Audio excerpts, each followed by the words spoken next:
This is a sad time for the industry, isn't it? I think a lot of you are saying, well, what can we do to sort of revive, this industry, get more visitors into Montreal? Very, very challenging times. What I have to say today is a topic that probably in a classroom would take a couple of days of lectures, because there's an awful lot of meat behind some of the topics I'm going to cover. I'm going to have to go through some of them very quickly. I'm just going to have to make an assumption that you get it. If you don't, that's the time for questions at the very end.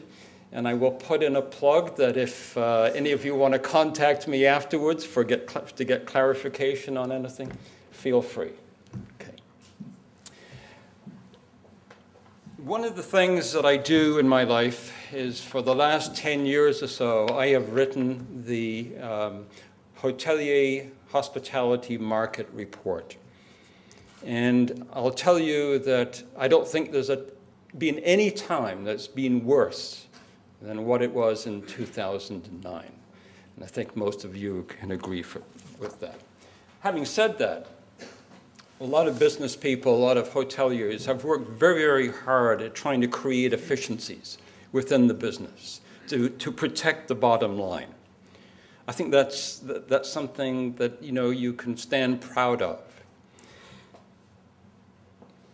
You've tried to leverage that very, very well, and you've also tried to hold on to your market share. And about the only way to hold on to market share is drop your prices. And the problem with dropping your prices is, as you know, is your break-even point just keeps going up and up.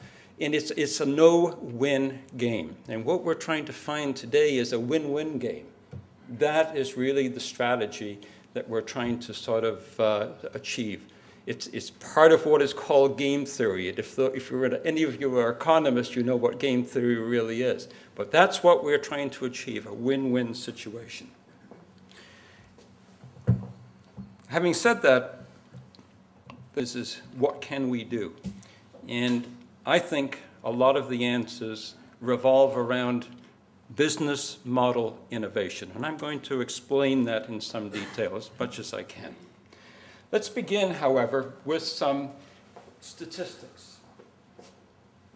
As you know, from 2007 to 2009, I didn't show 2007 there, there's been, in Montreal alone, a 7% drop in occupancy rate. That translates for the province, if you assume that 7% is for the province, that translates to $351 million of lost room revenue. And you're trying to make that up. So the question is how do you do that? If you look at the projection here for 2010, it doesn't look that much better, does it? Your occupancy rate, according to Panel Forster, is going to probably stay around 60%. Some of that has to do with the fact that you've got new room supply in. So maybe demand is coming up a little bit, but look what's happening to your ADR. It's expected to maintain its position, probably drop a point or two. And your RevPAR is not doing much in terms of projected growth. All the hotels that you run, you would like to be what I call a preferred hotel. Preferred for the guests that you try to attract. In terms, you're trying to beat out the competition. And if you were and could become a preferred hotel, the projection for 2010 could be, if you innovate correctly, you could, I'm just using these figures, they just came right out of my head because I'm just assuming that they're possible. For a 100-room hotel, for example, you could achieve 83% occupancy rate, and you know that if you got that sort of occupancy rate, your ADR can just ratchet up, and therefore your RevPAR increases.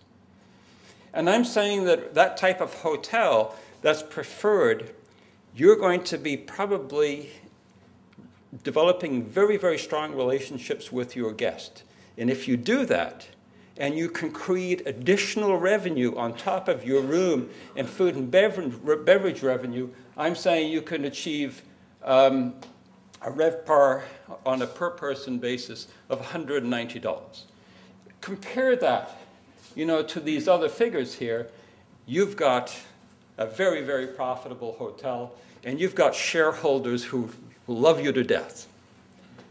What does this mean in terms of just gross revenues? What I'm talking about here is an increase of revenues for a 100-room hotel from $2.8 million to $4 million.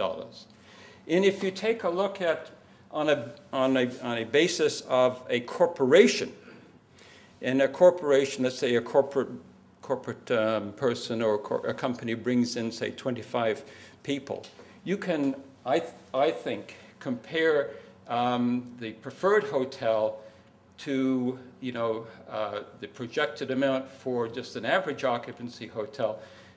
Corporate lifetime value can go up from $10,000 to $393,000 according to my projection. And my assumption here is that when you've got people who love you, they will stay longer, they are willing to pay more. And if you've got a corporation who you can provide services to above and beyond just meeting rooms and food, you can get them to be extremely loyal. And that is really the objective that you're trying to achieve. In order to do that, you have to do what I call is preempt the future. We operate right now in a situation where what we're trying to do is businessmen is just to manage in the present tense. We're trying to sort of master the present. And most of that mastery, it has to do with yesterday's opportunity, yesterday's problems. The focus, the refocus has to be what are the opportunities into the future. And the only way to do that is you've really got to get into the heads of your guests. You have to know them intimately in order to preempt the future. It can be done. It's not easy, but it can be done. And one of the ways of doing it is through business models. Business models are the way a company does business. And they consist of content, what it is that you offer in terms of product, services, activities, and experiences. With very heavy emphasis on experiences, because a lot of you are managing the guest experience. Just selling them a room and having them come down for a meal is not an experience in itself. So one of the things that I would ask you to think about, what is it that you can do to maximize the guest experience? The other aspect of that is a recognition that in order to do that well, sometimes you need partners. You need other companies, other types of services that will round out what it is that the guest wants. And so that means you might be operating or have to operate in a very, very different structure where you are actually partnering with other types of companies.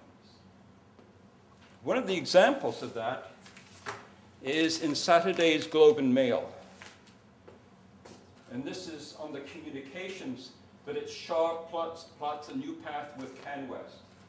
Read that article, because you will learn a lot about what is happening in terms of new industry structures.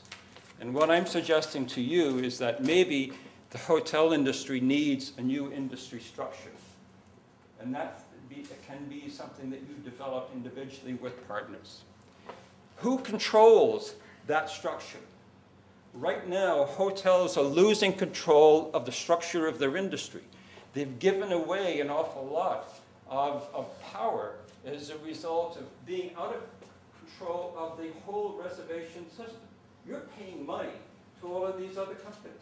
They're siphoning off a huge amount of money and also siphoning off the ability for you to hold and endear contact and develop that relationship with your customer.